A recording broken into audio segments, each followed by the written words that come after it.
اعوذ باللہ من الشیطان الرجیم، بسم اللہ الرحمن الرحیم۔ ہمارے ایک دوست نے ایک انتہائی اچھا سوال کیا، ایک ویڈیو پر انہوں نے کمنٹ کیا تھا کریاٹینین کے بارے میں۔ تو ان کا کہنا یہ تھا کہ کریاٹینین جو ہے یہ کیا چیز ہے، بدن میں کیوں ہوتی ہے، اس کا گردے کے ساتھ کیا تعلق ہے۔ ڈاکٹر جب گردے کے لیے کوئی ٹیسٹ کراتے ہیں تو کریاٹینین کا ٹیسٹ ہی کیوں کراتے ہیں، پھر اگر کریاٹینین تھوڑا سا بڑھ جائے تو اس سے کیا مراد لی جا سکتی ہے، بہت زیادہ بڑھ جائے تو اس سے کیا مراد ہوتی ہے۔ اور ایک سوال جس کی طرف میں آؤں گا وہ یہ تھا،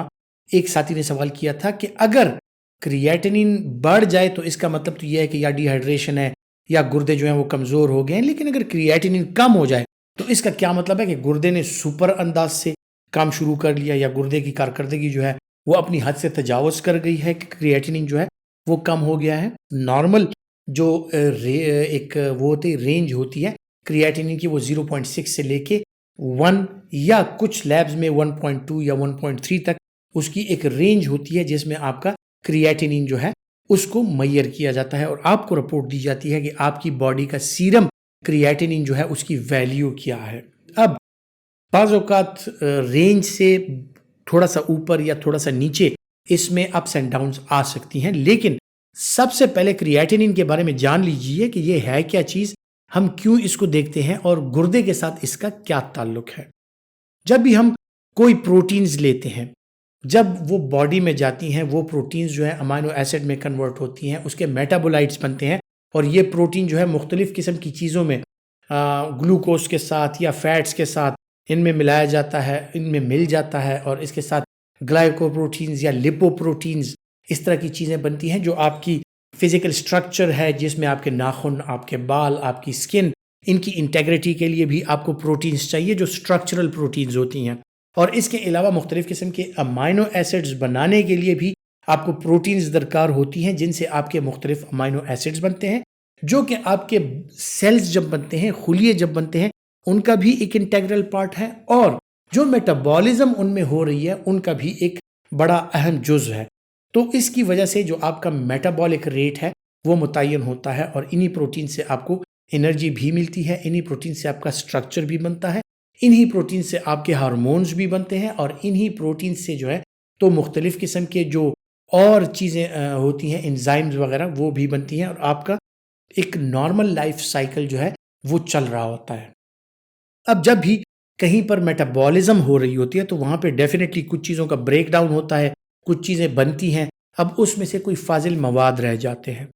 اور یہ فاضل مواد جو ہیں پروٹین سے جو بنتے ہیں، ان میں امونیا، ان میں یوریا اور کریاٹینین جو ہیں یہ قابل ذکر ہیں، جو کہ میٹابولزم کے تھرو یہ فاضل مواد بن جاتے ہیں اور آپ کی باڈی میں، آپ کے بلڈ میں رہ جاتے ہیں۔ اب یہ بلڈ اس کریاٹینین، اس یوریا کو لے کے جاتا ہے اور گردہ ان کو فلٹر کرتا ہے اور یوریا اور کریاٹینین جو ہے پیشاب کے ذریعے ان کا اخراج کر دیتا ہے۔ اب ایک سینیریو کی طرف آتے ہیں کہ کریاٹینین بڑھ رہا ہے۔ کریاٹینین بڑھنے کی وجوہات کیا ہو سکتی ہیں؟ یا تو اس کریاٹینین کی پروڈکشن زیادہ ہو گئی ہے جو کہ آپ کے گردے کے اخراج کا جو لیول ہے اس سے بڑھ گیا ہے اور اس وجہ سے آپ کا سیرم کریاٹینین لیول بڑھ جاتا ہے، یا آپ کا کریاٹینین پروڈیوس تو اسی مقدار میں ہو رہا ہے لیکن گردے میں اخراج جو ہے وہ کم ہو گیا ہے اور اس کی وجہ سے آپ کا سیرم کریاٹینین لیول جو ہے وہ بڑھ گیا ہے۔ دو چیزیں ہو سکتی ہیں، یا پروڈکشن زیادہ ہے یا اس کا اخراج کم ہے۔ پروڈکشن زیادہ ہونے کی بھی مختلف چیزیں، مختلف وجوہات ہو سکتی ہیں۔ بہت زیادہ گرمی میں آپ نے بہت زیادہ ہیوی ایکسرسائز کر لی، مسکولر ماس، خصوصاً میلز جو ہوتے ہیں ان میں مسکولر ماس زیادہ ہوتا ہے اور مسلز جو ہے پروٹین سے بنی ہوتی ہیں اور انہی مسلز میں بریک ڈاؤن ہوتا رہتا ہے، میٹابولک ریٹ ان کا تیز ہوتا ہے، ایکسرسائز ہوتی ہے، ہیوی ایکسرسائز ہوتی ہے، یا خدا نخواستہ کوئی ایکسیڈنٹ ہوتا ہے جس میں پروٹین کا بریک ڈاؤن ہو جاتا ہے، کرش انجری ہو گئی ہے، پروٹینز کا بریک ڈاؤن بہت زیادہ ہو گیا ہے، تو اس صورت میں یورک ایسڈ، یوریا اور کریاٹینین ان کی مقدار بہت زیادہ پروڈیوس ہو جاتی ہے، جو کہ آہستہ آہستہ سے گردے کے ذریعے اس کا اخراج ہو رہا ہوتا ہے۔ لیکن اگر اس دوران آپ کریاٹینین اور یوریا یا یورک ایسڈ کا ٹیسٹ کرا لیں تو وہ حد سے زیادہ بڑھ گیا ہوتا ہے، تو اس کا مطلب ہے کہ پروڈکشن کسی وجہ سے زیادہ ہے، یا ڈی ہائیڈریشن ہے، یا کرش انجری ہے، یا مسکولر ماس زیادہ ہے، یا اس طرح اور کچھ ایسے عوامل ہیں کہ کریاٹینین کی پروڈکشن جو ہے وہ اس کی ایکسکریشن سے زیادہ ہے۔ یا پھر دوسرا سینیریو یہ ہے کہ کریاٹینین کی پروڈکشن تو ٹھیک ہے وہ اسی طرح چل رہی ہے، لیکن اس کی مقدار جو ہے وہ بڑھ گئی ہے کیونکہ گردے سے اس کا اخراج کم ہو رہا ہے۔ اخراج کس صورت میں کم ہو سکتا ہے کہ یا تو یورین میں کمی ہے، ڈی ہائیڈریشن ہے، یورین ہے ہی نہیں کہ اس کریاٹینین کا اخراج کر لے، یا پھر یورین بھی ٹھیک آ رہا ہے لیکن آپ کے گردے جو ہیں وہ کمزور ہو گئے ہیں اور اس حد تک اس کریاٹینین کو نکال نہیں سکتے، جو کہ ایکیوٹ کڈنی انجری بھی ہو سکتی ہے اور کرونک کڈنی فیلئر یا کرونک کڈنی ڈیزیز بھی ہو سکتا ہے، جو کہ وقت کے ساتھ آہستہ آہستہ سے شوگر یا بلڈ پریشر یا گردے کی کسی اور بیماری یا عمر کے ساتھ ساتھ جو ہے تو اس کریاٹینین کے اخراج میں کمی آنا سٹارٹ ہو جاتی ہے، اور اس دوران میں آپ کا کریاٹینین جو ہے وہ بڑھنے لگ جاتا ہے۔ نہ صرف کریاٹینین بلکہ اس کے ساتھ یوریا اور اس کے ساتھ مختلف اور چیزیں جس طرح یورک ایسڈ، ان کے بڑھنے کا بھی اندیشہ ہوتا ہے۔ تو مختلف قسم کے ٹیسٹ کرا کر ہم گردے کی کارکردگی دیکھتے ہیں، یورین کا اخراج دیکھتے ہیں، یورین میں پروٹینز کا اخراج، کریاٹینین کا اخراج، اور اسی طرح آپ کے سیرم میں کریاٹینین لیول دیکھتے ہیں۔ تو اگر کریاٹینین لیول بڑھ گیا ہے تو وہی دو فیکٹرز ہو سکتے ہیں کہ یا تو ڈی ہائیڈریشن ہے یا آپ کے کہیں پر کوئی کرش انجری ہوئی ہے، پروڈکشن اس کی زیادہ ہے، یا اخراج اس کا کم ہے۔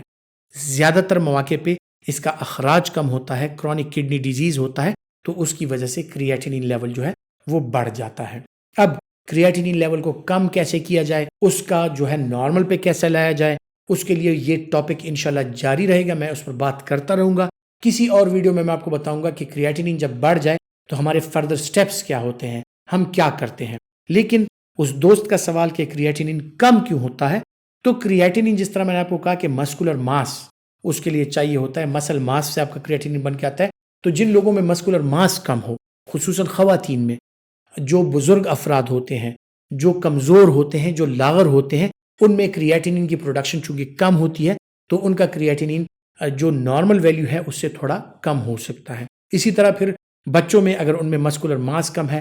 پروٹین کیلری میل نیوٹریشن ہے، یعنی ان میں پروٹین کی انتہائی کمی ہے، ان کا مسکولر ماس انتہائی کم ہے، تو ان بچوں میں بھی کریاٹینین جو ہے وہ نارمل سطح سے کم ہو سکتا ہے۔ پھر کچھ اور ایسی چیزیں ہیں جس طرح کہ ڈائبٹیز انسیپیڈس یا اس طرح کی بیماریاں ہیں جن میں یورین کا اخراج انتہائی حد تک زیادہ ہو، تو اس میں کریاٹینین کی پروڈکشن بھی نارمل ہوتی ہے، اس کا اخراج بھی نارمل ہوتا ہے، لیکن چونکہ یورین کا اخراج زیادہ ہے تو پروٹین کا اخراج بھی زیادہ ہو جاتا ہے، اور اس وجہ سے کریاٹینین کا اخراج زیادہ ہو جاتا ہے، اور کریاٹینین سیرم کریاٹینین جو ہے وہ اپنے نارمل ویلیو سے تھوڑا سا کم ہو سکتا ہے۔ تو کریاٹینین کی نارمل ویلیوز میں نے آپ کو بتا دی، اس کا طریقہ کار